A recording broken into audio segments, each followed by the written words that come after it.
If you're a boxing fan and never want to miss a fight, Boxing Showtimes is the app you need. This is a professional boxing schedule in your pocket that keeps you up to date on what's going on in the world of boxing. Download now.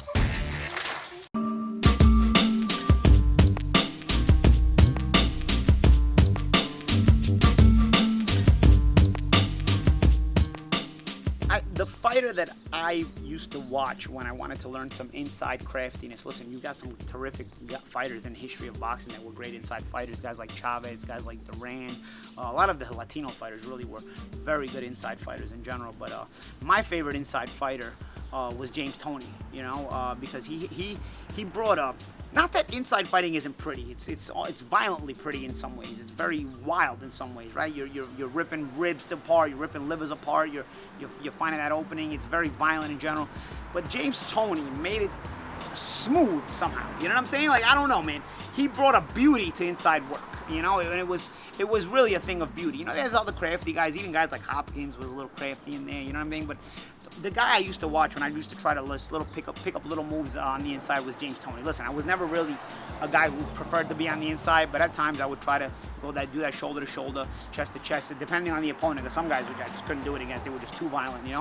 Guys like James Toney, you just watch them and they would turn the inside work into a thing of beauty, rolling, countering, catching you, and opening up the avenues and the lanes for open punches that you would say, wow, man, how did he find that? The mixing in punch selection with the opening, with the angle, really, really interesting stuff. I can't really get as deep into the science as I'd like to because James was so good. I mean, only James can probably describe it for you the best. But yeah, when they talk about who's got the shoulder roll, I remember my ex-trainer, Eric Brown, used to call it the Michigan roll because a lot of guys from Michigan kind of do it. So maybe, who knows, maybe it was invented there. Hey, listen, don't shoot the messenger. That's what my trainer, Eric Brown, used to call it, the Michigan roll.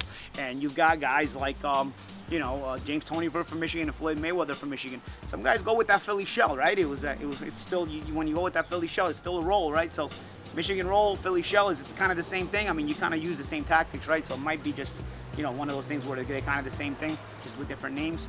It was based on a lot on timing, obviously. You can't just, when people talk about like the shoulder roll defense, it's sort of weird because it's like there's no such thing as like it works or doesn't work. There's no such thing as that because it's based on your eyes. When you use that kind of defense, when you defend like Toney did on the inside or like Mayweather does on the inside, or even fighters that use that kind of defense on the inside at close range, it's not based on the be-all end-all is you get in this stance or you solve the shell. No, it's not that at all.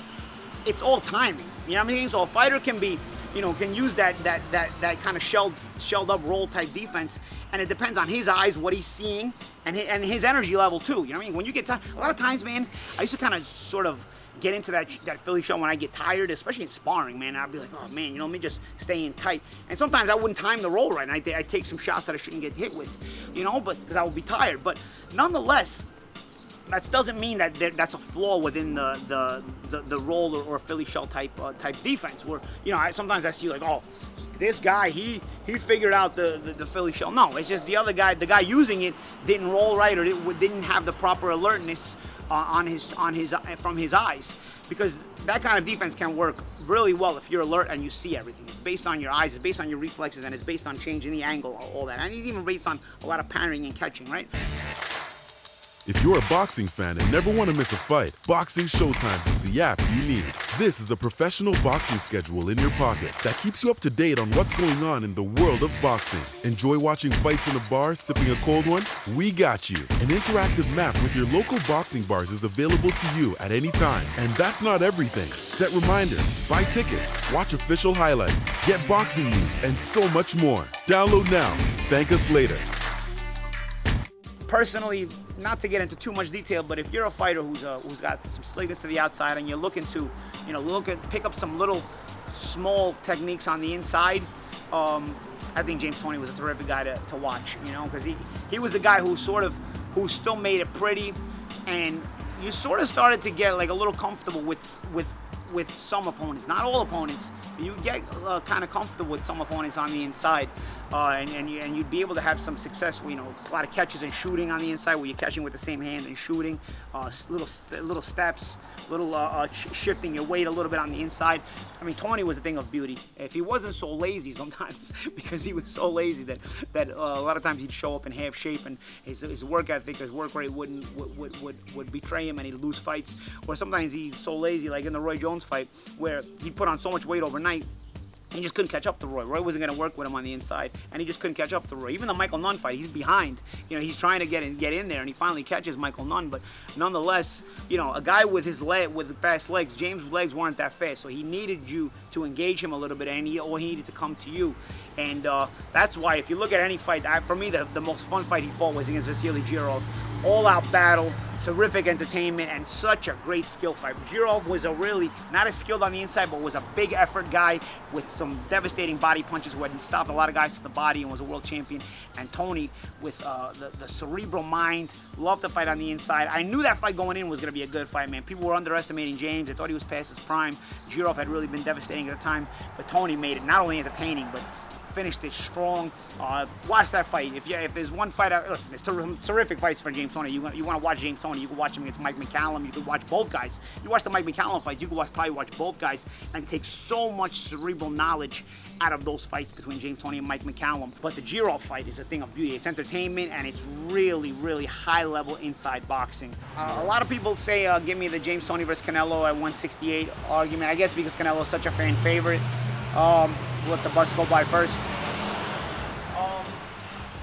An in-shape James Toney, I don't even think it's close, to be honest. Canelo doesn't like a high work rate. James will be in there catching and shooting and really finding the openings. I don't know, man. I don't even think that's I hate to say it, man. I don't even think that's a close fight. Is that you guys gonna get mad at me? I know you love Canelo, and listen, big respect to Canelo. He's gonna be a Hall of Famer, but I don't know, man. At 168 against James Toney, he's too good, man. He's too good. And Canelo, the fight would wind up on the inside, because Canelo is not a guy who's active enough on the outside or has fast enough legs on the outside to keep the fight on the outside, where you might beat James or you might get the better of James in some of the rounds. It would wind up inside, and dude, bro, you don't want to be in a fight on the inside. You don't want to be in a fight where the majority of the time spent fighting is spent on the inside when you're fighting James Toney, because I don't think you can win that kind of fight, man. Not if the guy's in shape, and you give me an in-shape James Toney, I don't think that fight's even competitive. Let me know what you think. Like, comment, subscribe. I'm Paulie malignaggi for Paulie TV, and that was my favorite inside fighter in my life that I've seen is James Toney versus anybody, but specifically against Vasily Girov. You could look at the old school guys like Ezra Charles and Jersey Joe Walcott as well. Those guys were really slick. I think Jersey Joe was probably one of the first guys that you start seeing with that cool little inside shoulder roll. Certainly, those guys laid the fundamentals and the building blocks for the guys that would use it in the future. Again, like, comment, subscribe. I'm Paulie malignaggi for Paulie TV. I'm on the Brooklyn stoop. Tyson taking the sun. We're gonna ignore him. See you next time.